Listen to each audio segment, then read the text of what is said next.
pelo título, né, a gente já tem mais ou menos a noção do que nós vamos tratar. Magedon espiritual é o pensamento que nós temos da dualidade, onde a todo instante nos é dado escolher, nos posicionarmos, para que a gente possa, então, sempre procurar optar por aquilo que normalmente é mais interessante para nós.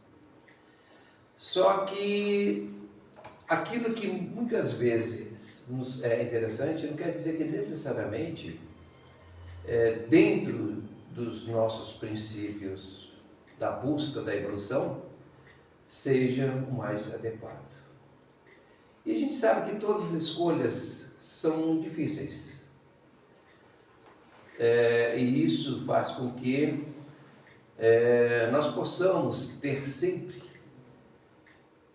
uma antena ligada com os nossos benfeitores, com os nossos mentores, para que eles possam nos assessorar nesses momentos mais delicados. Nós estamos vivendo a era do Espírito, a era onde o ser encarnado, do qual todos nós fazemos parte, estamos envolvidos nesse processo individual e conjunto. E nós sabemos que a Terra é ainda de provas e expiações. Ela busca passar para o processo de regeneração, mas para que nós possamos conseguir atingir esse objetivo, é necessário não só que cada um faça a sua parte, mas também que possamos obter do conjunto, da coletividade, o mesmo entendimento, o mesmo norte.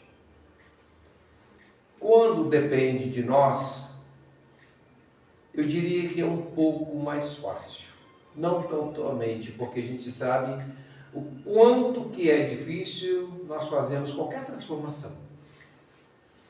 E quando se fala então na coletividade, fica um pouco mais difícil. Mas é essa a luta, é isso que nós temos como disputa e é isso que nós temos que abraçar. E a gente tem ouvido falar, né, com bastante frequência, que nós estamos chegando no final dos tempos. E será que realmente nós estamos no final dos tempos? Será que a Terra vai passar realmente por esse processo? E o que tem de verdade e o que não tem dentro dessas situações? E o que dizem as profecias? Todos nós sabemos das profecias. E aí vem aquela pergunta: o que são as profecias para nós? Até onde essas profecias estão engajadas no nosso dia a dia? Então vamos lá dar largada, né?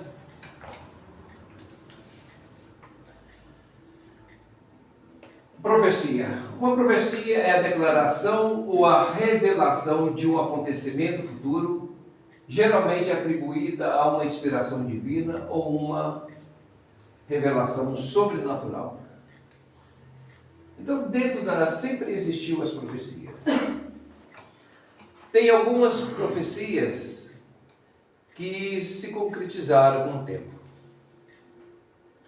A sua maioria não. E nós sabemos que a profecia, ela está inserida dentro desse contexto do qual nós vivemos e traz informações relevantes para nós em algumas situações. O problema das profecias é que, na sua maioria, ela depende de interpretação. E será que essas interpretações estão de acordo com o que realmente ela traz no seu bojo? Quando a situação passa, ocorre, é mais fácil você fazer esse ajustamento em relação a uma profecia que foi falada lá atrás, que iria acontecer, e aí você vai juntando as peças, pode ser que a gente chegue a algum denominador. Mas, de um modo geral, ele é bastante complicado, né? Na maioria das culturas e religiões, a profecia é vista como uma mensagem vinda de uma entidade superior. Deus, deuses, espíritos, etc. Ou de uma fonte mística. A profecia pode ser um aviso, uma promessa, uma condenação, uma orientação ou a simples indicação de que algo está por vir. E aí vem aquela questão: será que todos nós temos que estar atentos ou apegados às profecias para que a gente possa construir o nosso ideal espiritual? Ou podemos simplesmente ignorar as profecias e cada um de per si trabalhar naquilo que acredita que é essencial para o nosso crescimento e nosso envolvimento? Será que nós temos que ter dependências de profecias?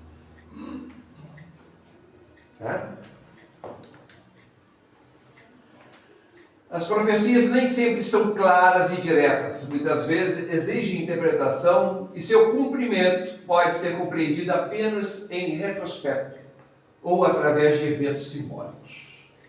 Então a gente começa a perceber que não é tão fácil assim também trabalhar essas profecias. Porque cada um de nós pode interpretar de uma forma diferente. E quem está com razão? Depois que passa, que acontece, evidentemente, fica mais fácil você trabalhar isso. Mas coisas que já passaram, né? Não há um consenso universal sobre qual foi a profecia mais importante de Notre Dame. Eu creio que todos nós aqui já ouvimos falar de Notre Dame e das suas profecias, né? Nasceu na França em 1412 de 1503. As profecias foram publicadas em 1555, né? Só que Notre Dame, ele trabalhava essas profecias em forma de quadras simbólicos. Então a sua interpretação era por demais complicada. E aí, por que normalmente as profecias vinham dessa forma? Na verdade, ninguém sabe a resposta. Acreditam muitos que, fazendo dessa forma como era, dependendo de uma interpretação mais apurada, ao mesmo tempo que permitia com que os profetas pudessem se resguardarem de possíveis condenações e que daria oportunidade lá na frente de buscarem esse entendimento de uma forma mais aprimorada. O fato é que ninguém sabe exatamente por que essas profecias vinham dessa forma. Para ninguém entender. Não entender. Notre Dame previu a vinda de 3 anticristos, ou chefes de guerra, que causariam grande destruição, como também a de Adolf Hitler, Napoleão Bonaparte e mais recentemente de outros líderes. A queda da monarquia francesa e outros eventos na França. Então, Notre Dame, né, ele, dentro da sua profecia, ele conseguiu trabalhar essas questões. Embora existam algumas poucas profecias que parecem ser bastante diretas, tem uma profecia que é muito comum, como uma previsão meteorológica específica. Vai chover amanhã ou depois de amanhã. Isso não é profecia? Mas nem sempre dá certo. Agora que não está dando certo. Agora que não está complicado, né? Então, isso aí só para a gente ter o entendimento que as profecias, né, hoje, diante da sofisticação de equipamentos, do avanço da tecnologia, nós podemos até fazer algumas profecias, né, em relação à natureza, através desses equipamentos. Aqui é apenas um relaxamento, uma brincadeira, porque a gente sabe que os profetas não usavam de equipamentos nenhum para poder transmitir as suas profecias, né? A essência das grandes profecias místicas, religiosas ou esotéricas é que elas desafiam a compreensão mediante e convidam à interpretação. Ou seja, resumindo, as profecias sempre existiram, sempre fizeram parte da humanidade e elas tinham essas características, né, que dificultavam um pouco o entendimento e a compreensão Por isso da humanidade. Hoje que chamava profeta? Os profetas são aqueles que exerciam a profecia, né? Transmitiam as profecias. E aqui nós temos, já de uma forma bastante diferente da profecia de Nostradamus, as aparições de Nossa Senhora aos 3 pastorinhos, Lúcia, Francisco e Jacinta, em Fátima, Portugal, que ocorreu em 1917. Um fato recente, né? São interpretados como uma série de revelações divinas sobre o futuro da humanidade, com avisos, exortações e promessas. Isso aqui foi muito comentado, ainda é muito comentado, né? Essas profecias. Segundo essas 3 pessoas, ela apareceu, né? E transmitiu para eles essas informações. Isso aí, a doutrina espírita, né, ela trabalha essa questão de uma forma bastante natural. Porque essas aparições, elas não são incomuns, né? As aparições dependem da existência dos médiuns. E esses 3, com toda certeza, só poderiam ser médiuns. Senão, eles não teriam como ter essa visualização e ter essas visualizações e interpretações dessas comunicações. Os católicos acreditam que as mensagens vieram diretamente da Virgem Maria sob a permissão de Deus. As mensagens continham previsões explícitas sobre o fim iminente da Primeira Guerra Mundial. Nós sabemos que a Primeira Guerra Mundial começou em 1914 e terminou em 1918. Então, essa comunicação também ela trouxe o fim da Primeira Guerra Mundial, como também ela anunciou que haveria a Segunda Guerra Mundial. Né? A vinda da Segunda Guerra Mundial, se a humanidade não se convertesse. A ascensão e a difusão do comunismo ateu através da Rússia e, por fim, a perseguições às igrejas e o Papa. Mas o pessoal, o povo está anunciando a terceira já.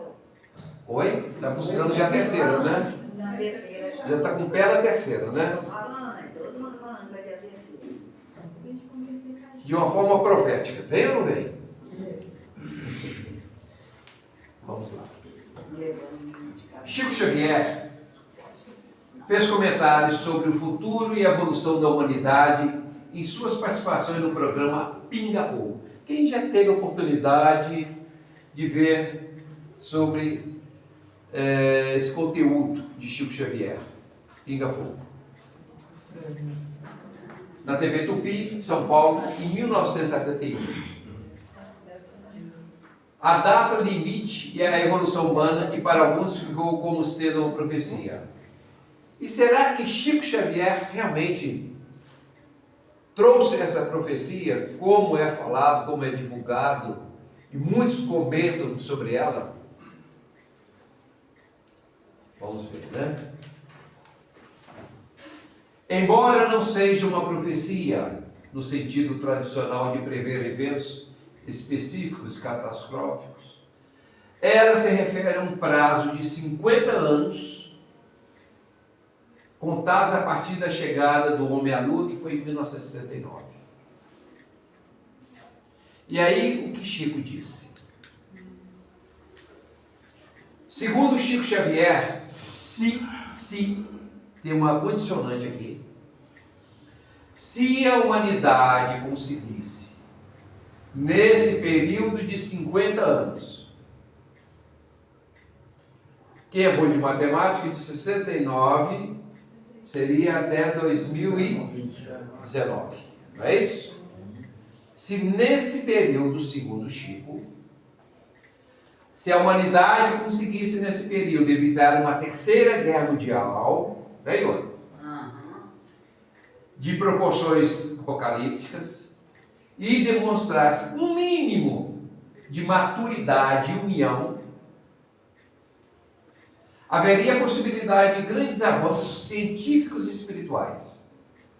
Caso contrário, o planeta passaria por provações mais difíceis para a sua evolução. E aí eu pergunto, nós, segundo Chico Xavier, nós ultrapassamos esse tempo? Sim, ultrapassamos. Sem eclodir a Terceira Guerra Mundial. E será que nesse período houve realmente um avanço científico enorme? Muito. Muito.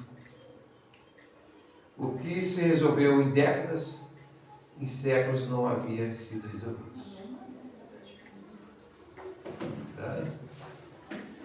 Então confirma perfeitamente essas situações que o Chico anunciou dentro desses princípios. Chico Xavier também abordou no Pinga Fogo que o Brasil teria um papel importante na nova era, na era do Espírito, na era da evolução, ou no terceiro milênio, desde que seus habitantes se mostrassem dignos de tais concessões.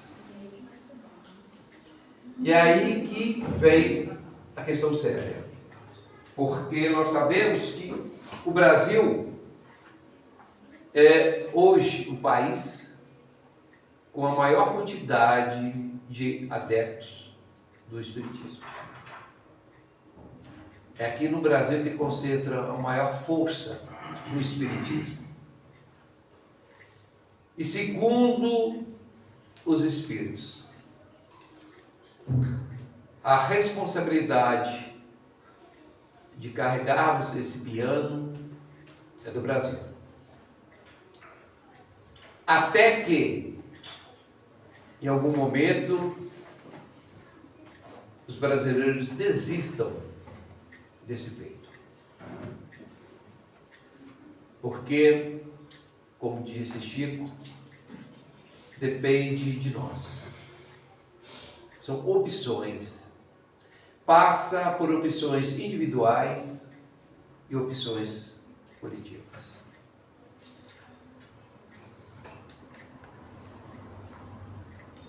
É importante notar que as profecias de Chico Xavier sempre foram condicionadas, ou seja, dependiam da conduta moral e ética da população encarnada. Toda vez que ele trazia algo relevante, ele o fazia consignando que para que pudesse haver o resultado final, haveria de passar por transformações. E isso não é novidade nenhuma, porque em todas as obras de Allan Kardec faz menção na transformação. Deixar o homem velho para que surja o homem novo, para que as ideias arcaicas fiquem lá para trás e possa avançar a ideia iluminada.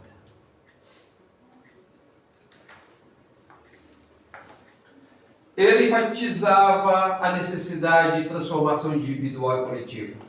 para que as boas previsões se concretizassem e as difíceis fossem amenizadas ou evitadas.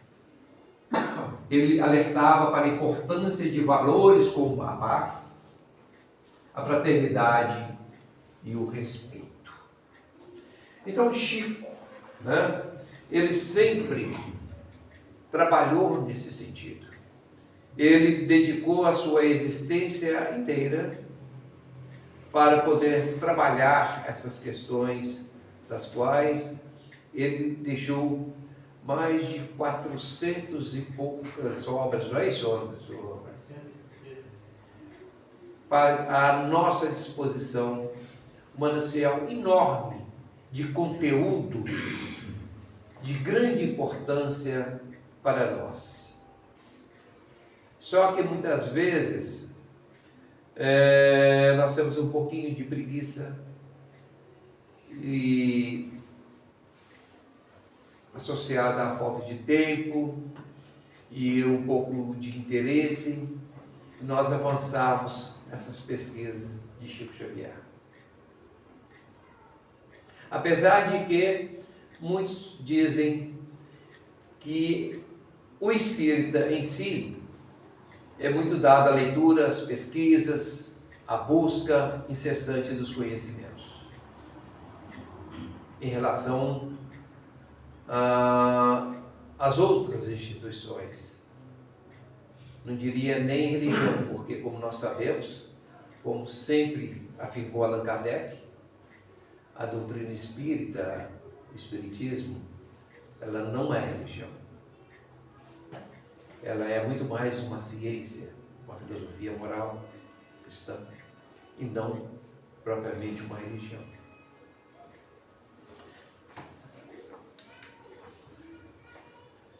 Chico Xavier jamais profetizou uma terceira guerra mundial de forma direta e incondicional. A ideia de que ele teria feito uma previsão apocalíptica nesse sentido é uma distorção que ganhou força ao longo do tempo. Então muitos trabalharam isso, muitos falaram sobre essas questões, e depois que caem na boca popular, fica muito difícil você dizer o contrário. Mas em nenhuma das obras de Chico Xavier a gente vai encontrar qualquer coisa nesse sentido. A não ser, como nós reafirmamos há pouco, ele sempre condicionando a essas questões. Segundo a doutrina espírita, a transformação da Terra de um mundo de provas e expiações para um mundo de regeneração não se dará por uma catástrofe global e súbita, que aniquile a humanidade de uma vez. Então isso aí já está totalmente descartado. Não haverá apocalipse, segundo a doutrina espírita. E não tem razão de ser, e nós vamos ver por quê. Não justifica esse pensamento acreditar nisso. A Gênese, a Terra, no dizer dos Espíritos, não terá de transformar-se por meio de um cataclismo, que aniquile de súbito uma geração. Não é essa a proposta de Deus em relação ao crescimento e desenvolvimento dos encarnados. Em momento algum existe essa possibilidade dentro dos princípios e dos conceitos da doutrina espírita. A atual raça, a humanidade, ela vai desaparecer sim. Gradualmente, e uma nova raça lhe sucederá do mesmo modo, sem que haja mudança alguma na ordem natural das coisas. Mas como isso vai acontecer então? De que forma isso vai acontecer? Morrendo. Através de sucessivas reencarnações. De forma gradativa. A tendência é que em cada encarnação, a gente, a princípio, nós não evoluímos um pouco mais. E à medida que a gente vai evoluindo, os nossos pensamentos, a forma de agir, de trabalhar o dia a dia também não muda. E isso, consequentemente, não vai trazendo uma melhora na humanidade de um modo geral. Então será por esse processo. Não vai demorar muito tempo. Lento. Considerando que nós somos espíritos imortais, que é o tempo para o espírito, né? E mesmo porque pressa, né? Se a gente não consegue nem dar conta do nosso dia a dia, né? Do que nós já temos hoje, a nossa bagagem já não é fácil. Isso significa que a transformação é um processo gradual e contínuo que ocorre através da reencarnação. Os espíritos que se encontram mais aptos a viver em um mundo de regeneração reencarnarão na Terra. Então, à medida que nós vamos evoluindo, que a Terra vai passando por esse processo evolutivo, espíritos com maior condições morais irão reencarnando. Não é à toa que a gente tem essa percepção nas nossas crianças de hoje. A gente percebe que essas crianças de hoje que estão nascendo são crianças muito mais vivas, muito mais iluminadas, muito mais inteligentes, com uma percepção muito maior do que na nossa geração. E isso não é por acaso. E isso já faz parte deste processo. Só que aí vem uma outra situação que eu entendo seja muito complexa e exige muito mais. Que é o seguinte: será que os pais estão aptos a reeducarem essas crianças que estão vindo com esses princípios, esses conceitos? Será que os pais estão preparados para isso? Essa pergunta que a gente tem que fazer, essa pergunta que a gente tem que buscar para que a gente possa dar o melhor de nós na educação das nossas crianças.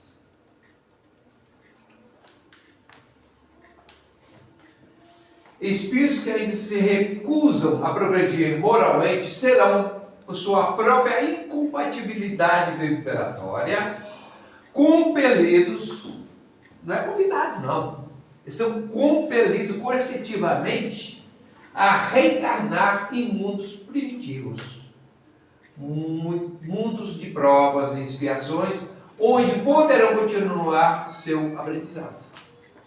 Então, aqueles que estão hoje conosco, nós que estamos aqui, se nós não nos ajustarmos para que a gente possa dar sequência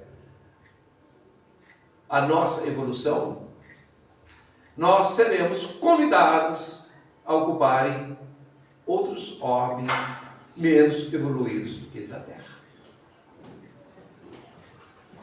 Porque não será permitido, como jamais foi permitido em tempo algum, em outros mundos, que grupos desavisados de espíritos pudessem atrapalhar o progresso.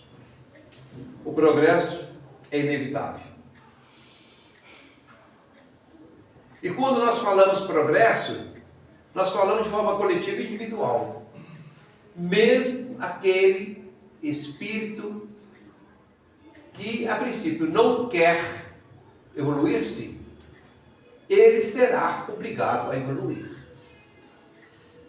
Porque depois de tantos sofrimentos em mundos inferiores, chegará um momento que ele não vai ter condições de aguentar. E ele vai pedir socorro. Ele vai pedir ajuda. Ele vai buscar auxílio. Não tenha dúvida disso. Mais uma vez, é o livre-arbítrio que vai estar funcionando. É a opção, é a dualidade. Eu escolho o bem ou o mal. Eu tenho essa capacidade porque Deus me deu a inteligência para que eu pudesse optar entre uma coisa e outra. E a opção será sempre minha. Por isso que não adianta nós querermos terceirizar ou responsabilizar pelos nossos desequilíbrios, pelos nossos desajustes, quem quer que seja. Porque a palavra final será sempre a nossa. A nossa consciência. No entanto, isso não exclui a ocorrência de flagelos e calamidades naturais. As obras espíritas explicam que esses eventos, como terremotos, tsunami, enchentes, etc., tão comum, tão vasto entre nós, são parte da lei de destruição. Mas espera aí, por que lei de destruição? Porque todos nós, seres vivos ou não, estamos sujeitos à lei de destruição, pelo processo da transformação. Tudo isso tem um propósito maior. Não é por acaso. Não é para trazer sofrimento. Sim. Sempre quando tem uma destruição, existe uma renovação. Sim. Existe uma reconstrução. Com certeza. Igual você falou que o livre-arbítrio. Muitas pessoas aprontam e querem colocar a culpa no outro. Não, eu aprontei porque eu bebi, eu aprontei porque eu fumei um cigarro de maconha. Você busca uma justificativa, né? Estourou, mas eu nunca estava em alta velocidade. A gente sempre procura julgar a culpa no outro. Sempre nós somos os responsáveis. É porque culturalmente nós fomos educados a ter essa percepção e isso acomoda o nosso ego, faz com que a gente se sinta melhor. Porque à medida que a responsabilidade é do outro e não minha, menos culpado. Eu me sinto menos culpado e eu consigo me sentir melhor. Mas só que agora não está dando mais para jogar debaixo do tapete. Ou dói menos. Exato. Então a gente tem que começar a entender, compreender que realmente nós temos que arregaçar as mangas e partir para a luta e buscar realmente fazer aquilo que nos interessa, que vale a pena realmente. Esses eventos naturais servem como provas e expiações, oportunidades para o desenvolvimento de virtudes como a paciência, a resignação, a fé e a solidariedade. Toda vez que existem esses eventos, ela traz consigo também essas circunstâncias. Né? A gente pode, vamos tomar como base essas últimas enchentes que ocorreram lá no Rio Grande do Sul. Quanto movimento houve para poder ajudar essas pessoas? Né? E isso faz com que aquilo que estava guardado no nosso interior passa a ser mais forte, passa a ter um potencial maior, e aquilo flui de uma forma tal que a gente começa a perceber que fazer bem aos outros traz para nós um bem maior, e a gente sente grato por isso, a gente fica feliz por isso, por estar ajudando os outros. Então esse sentimento vai brotando em nós, e tudo que nós fazemos através de um ato contínuo e permanente pelo exercício, isso vai ficando cada vez mais forte em nós. Os nossos sentimentos vão se aguçando, né? E vão criando esse hábito no nosso cérebro. Por que não? vão pavimentando essas sinapses para o bem. E vai chegar um momento que nós vamos fazer isso de uma forma supernatural, sem que a gente perceba que a gente está fazendo bem. Porque aquilo já vai fazer parte do nosso processo interior. E a gente vai fazer com toda a naturalidade. Né?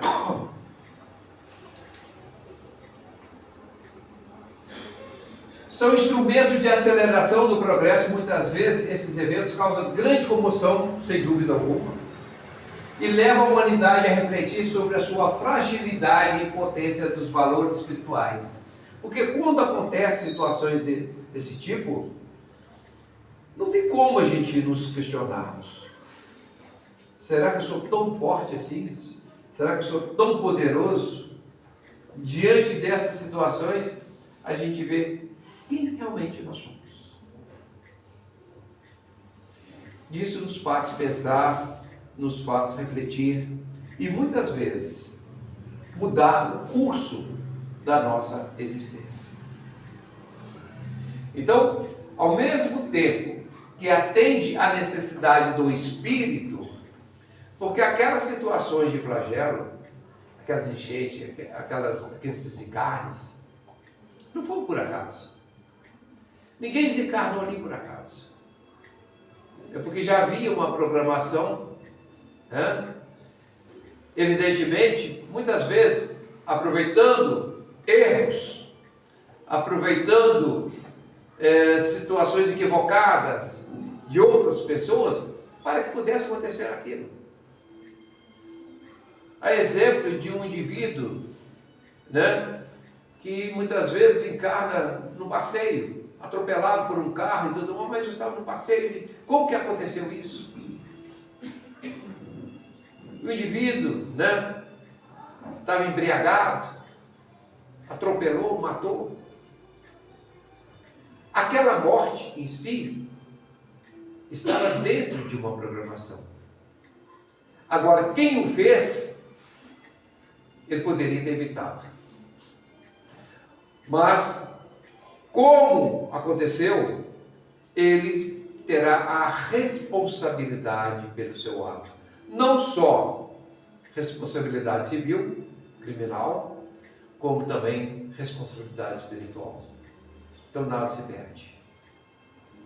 Sempre aproveita as situações para que possa dar vazão a uma necessidade do espírito em termos de elevação, em termos de progresso. Às vezes é complicado a gente pensar nesses termos, mas é assim que acontece. Serve ainda a própria necessidade da natureza. São também processos naturais de reajuste do próprio planeta. Da mesma forma que nós passamos por processo de transformação interior, o planeta onde habitamos também precisa passar por esse processo de transformação. Ele precisa se reajustar para que aos poucos ele possa atender à necessidade dos seus novos habitantes que estão chegando. De que forma? Posto que a estrutura do planeta também tem que mudar. O Espiritismo ensina que o perispírito, o corpo semimaterial que envolve o espírito, é formado pelos fluidos do globo onde o espírito encarna.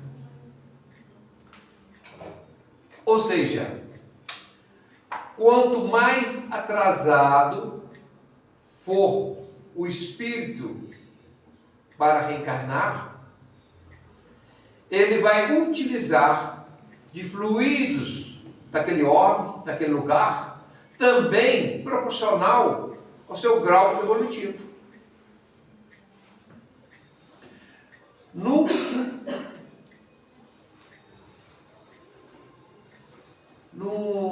orbe de provas e expiações, a exemplo da Terra,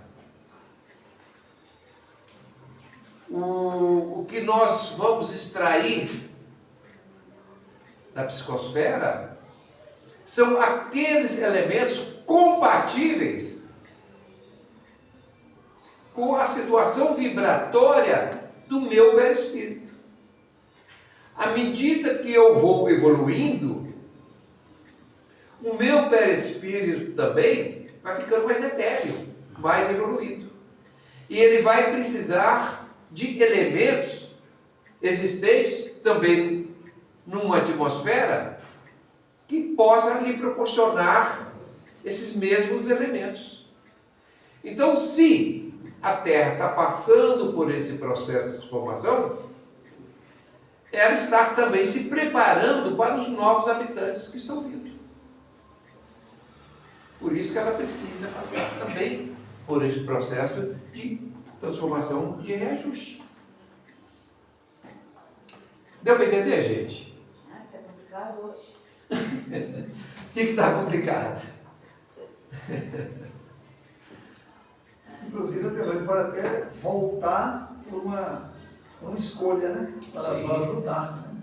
Normalmente, muitas vezes, nós temos, né, isso que o Sebastião falou, nós temos vários espíritos altamente evoluídos que permaneceram reencarnando na Terra por amor a nós, por aqueles que estão aqui. Não precisava reencarnar.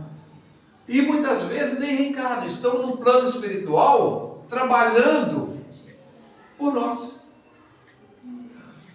Porque poderiam já estar em outros ordens. Mas por amor, para que possam nos auxiliar, nos ajudar, né? Através de quê? Das suas manifestações, das suas orientações, dos seus ensinamentos, para que a gente possa...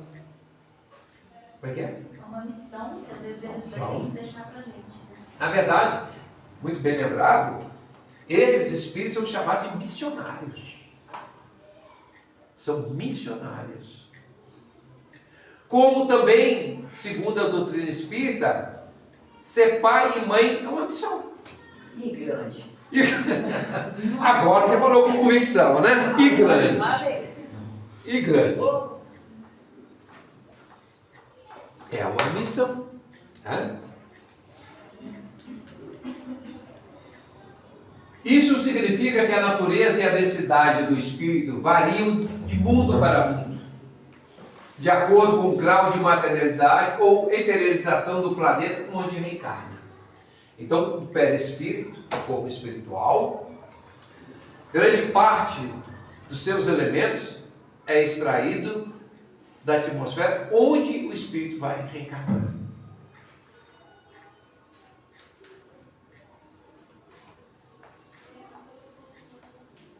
O Livro dos Espíritos, na questão 94, Kardec pergunta: de onde tira o espírito o seu invólucro semimaterial, para a formação do perispírito? E aí os espíritos vêm respondendo: do fluido universal de cada grupo. Razão por quê? Não é idêntico em todos os mundos. Passando de um mundo para outro, o espírito muda de envoltório como mudagem de roupa.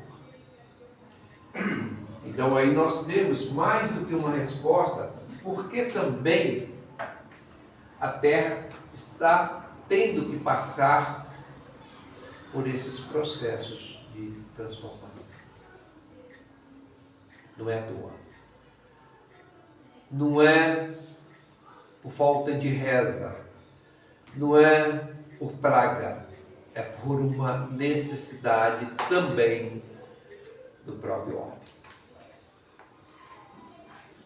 Conforme a Terra evolui para um mundo de regeneração, seu ambiente vibratório e fluídico se torna mais sutil e depurado. Isso, por sua vez, influencia a formação dos perispíritos, dos espíritos que ali se reencarnam. Então, à medida que a gente vai evoluindo, o nosso perispírito também acompanha essa evolução.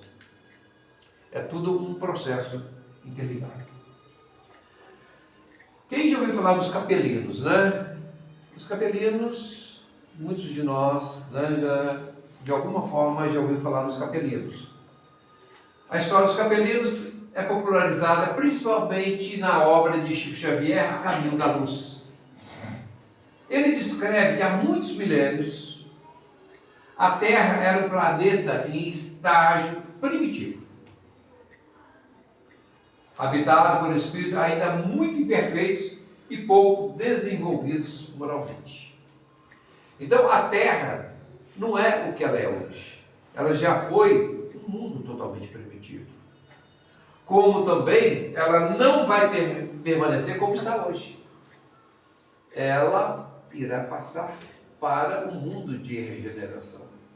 E assim, acompanhando a evolução de forma sucessiva. Não existe estagnação. Né? É tudo um processo de evolução permanente e constante.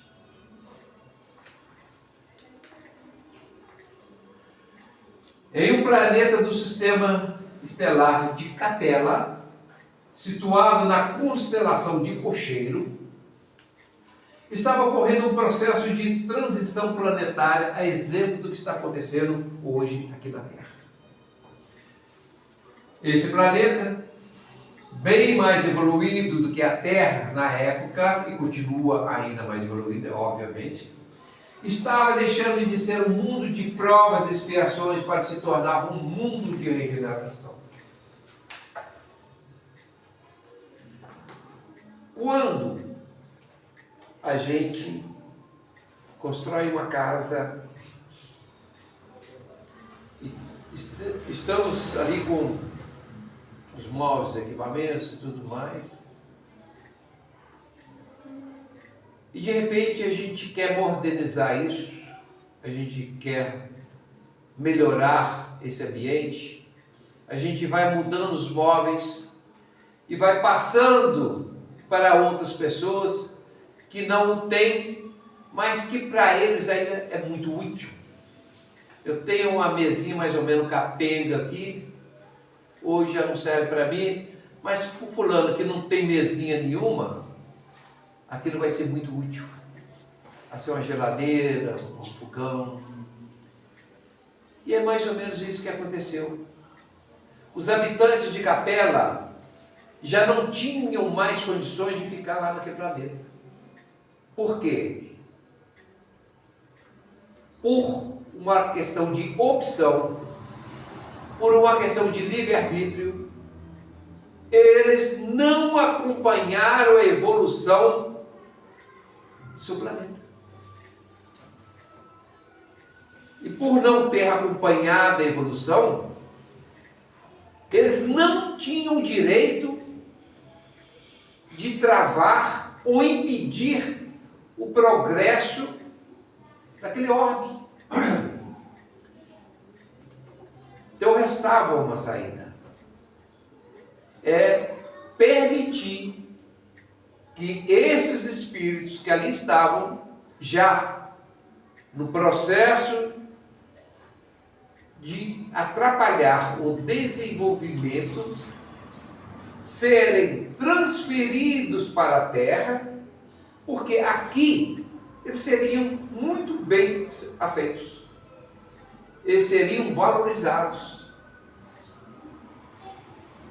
porque lá eles já não tinham mais condição de estar por uma questão moral, mas eram espíritos muito inteligentes, eram espíritos muito capacitados, eram espíritos de muita experiência, que iriam ajudar os espíritos da Terra que estavam aqui, que eram ainda muito simples, que precisavam desse reforço.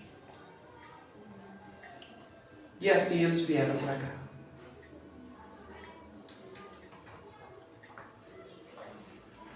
Espírito de Capela, embora intelectualmente avançado, ainda se mostrava rebelde, orgulhoso, apegado ao mal, resistindo ao progresso moral de seu orbe natal. Da mesma forma que vai acontecer, que está acontecendo com a Terra hoje. Aqueles espíritos que não vão se ajustar ou não podem, ou não querem se ajustar ao crescimento e desenvolvimento, eles serão convidados a se retirarem da terra e serão conduzidos a outros homens. E esse processo já está sendo feito. Isso aqui já teve várias oportunidades. Exatamente. Numas reuniões mediúnicas, nós temos uma infinidade de relatos dessa natureza. São espíritos que já estão sendo conduzidos do orbe da terra para esses outros lugares, para que não atrapalhe o nosso crescimento, o nosso desenvolvimento. Em razão de não conseguirem mais sintonizar com a vibração elevada de Capela, esses espíritos foram exilados ou degradados para o nosso planeta, que era primitivo. Aqui não existe nenhuma maldade, nenhuma punição desses espíritos. Existe sim uma grandiosidade de Deus para que esses espíritos em algum momento possam refletir sobre os seus atos, sobre os seus comportamentos e continuarem tendo oportunidades de crescimento e desenvolvimento. Não é castigo, não é punição, são oportunidades. Sempre temos oportunidades e sempre devemos aproveitar as oportunidades que nos aparecem. Cheguei Brasil. Chegaram ainda assim, cheguei Brasil.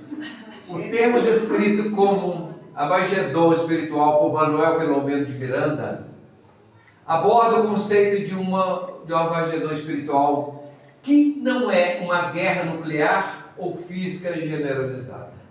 Ele usou esse termo exatamente para que a gente pudesse refletir que sempre nós vamos estar em situações de escolher o bem ou o mal. Sempre nós vamos ter que escolher. Sempre nós vamos ter que ter uma opção. Mas um confronto de ideias e valores dentro de cada indivíduo e na coletividade. Por quê? O mundo que hoje nós estamos, o mundo dos espíritos, hoje se concentra num mundo de elevação tecnológica, um avanço de ciência, mas também de um avanço de ideias. O que nós temos que fazer é trabalhar nossas ideias. E trabalhar nossas ideias dentro de princípios, dentro de conceitos. Para que a gente possa entender e compreender todo o sistema, como está acontecendo, e a gente possa se posicionar. Para que a gente não se deixe influenciar e mais tarde falar, puxa vida, eu não deveria ter tomado esse caminho.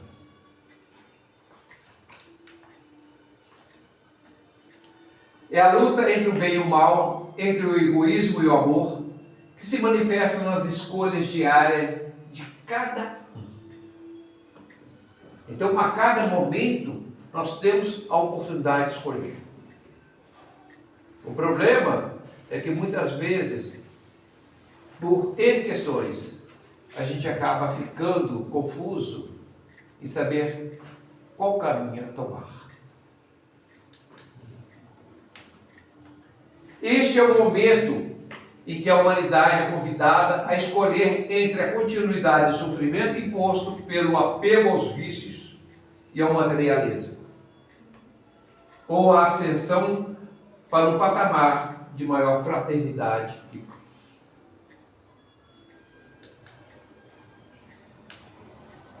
As crises sociais, econômicas, ambientais e de saúde, como a pandemia Covid-19 que a humanidade enfrentou, todo mundo se recorda dela, não vai ficar esquecido tão cedo, podem ser interpretadas como resgate coletivos, ou seja, consequências de ações coletivas do passado que agora precisam ser harmonizadas. A pandemia, ela não trouxe consequências para um país somente, mas trouxe para toda a humanidade de uma forma geral. E a gente percebe a sua força, a gente percebe como que ela se manifestou de uma forma tão rápida. Quantos desencarnaram em função dessa pandemia? Será que em algum momento ela foi prevista numa profecia ou alguma coisa desse tipo? Será que em algum momento falou que a humanidade precisava se ajustar? Que a humanidade precisava buscar outro caminho, outro curso? Não tenha dúvida que depois da pandemia, a nossa visão de mundo mudou bastante.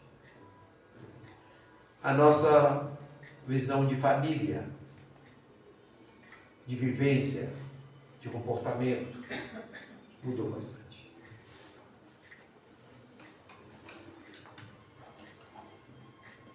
A doutrina espírita, em suas obras fundamentais como a Gênese, em diversas comunicações espirituais, descreve um período de transição para a Terra, onde ela passaria de um mundo de provas e expiações para um mundo de regeneração.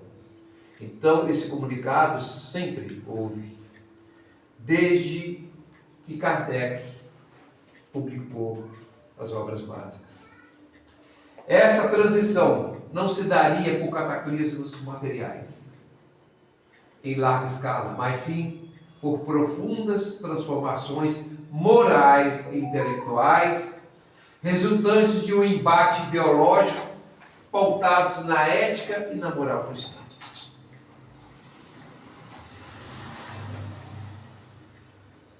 Com base na interpretação do texto inicial e dos princípios da doutrina espírita, que abordam a luta de ideias, o conflito entre o bem e o mal, a luz e as trevas e a transição planetária. É a dualidade que nós estamos vivenciando. Podemos afirmar que a divisão de ideias e atitudes observadas em várias partes da Terra, assim como no próprio Brasil, se configura como uma manifestação de que os espíritos haviam previsto. Ou seja, isso está lá na Gênese. E essas situações adiante iriam acontecer.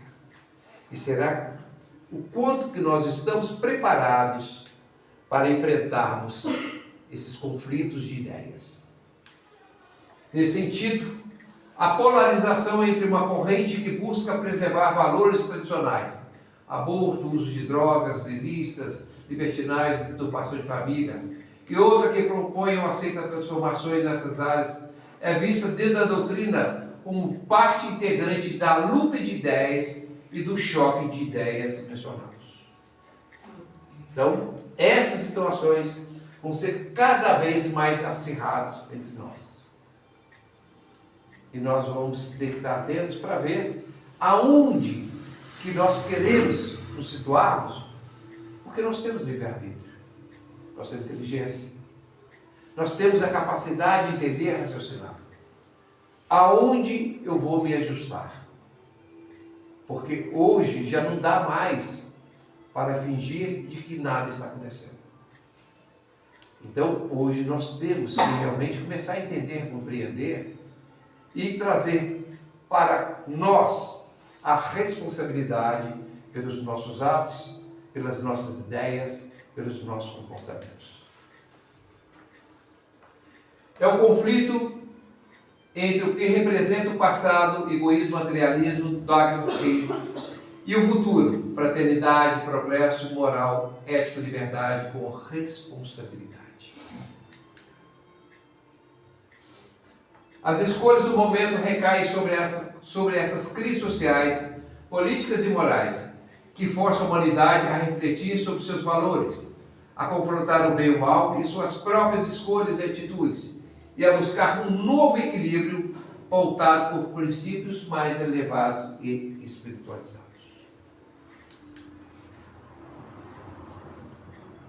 Portanto, essa divisão de ideias e atitudes no Brasil atual, não só no Brasil, como em todo mundo, a exemplo da pandemia, que ela atingiu todo mundo, essas ideias conflitantes também, hoje a gente percebe que atinge todo mundo. Ninguém está fora disso. Nenhum país está fora disso. Com suas tensões e desafios, pode ser interpretada como um reflexo da necessidade de depuração e da redefinição de valores que caracterizam o período de transição planetária previsto pela doutrina espírita. É um processo de aprendizado individual e coletivo que visa o aprimoramento moral e a evolução espiritual dos indivíduos e da própria sociedade. A própria doutrina espírita surgiu de um questionamento racional de crenças religiosas consolidadas. O Armagedon espiritual doutrinário é o embate entre a fé cega e a fé raciocinada, entre o literalismo e a interpretação espiritual mais profunda das Escrituras, entre o temor e o amor a Deus.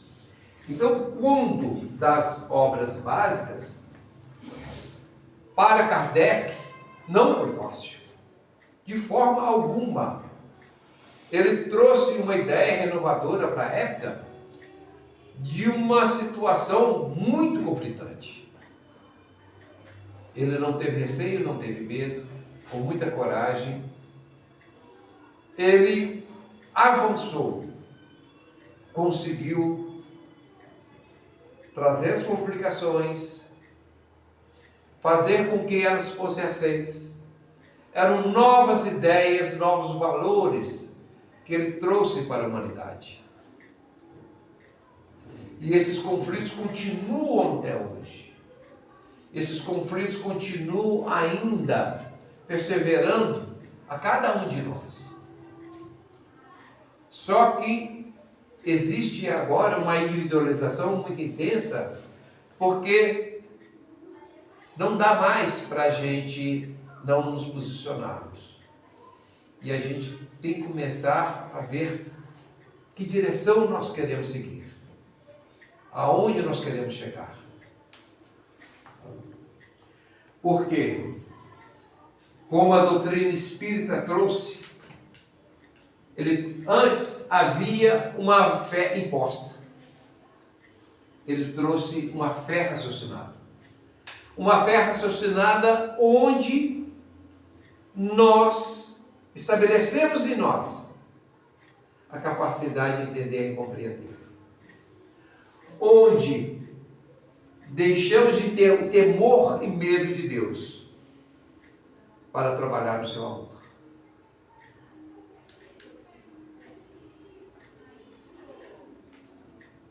Sob o crivo espiritual, o autoritarismo é uma manifestação do orgulho individual ou coletivo e da necessidade de controle, enquanto a verdadeira democracia reflete o respeito ao livre-arbítrio, liberdade de expressão e a dignidade e respeito ao próximo.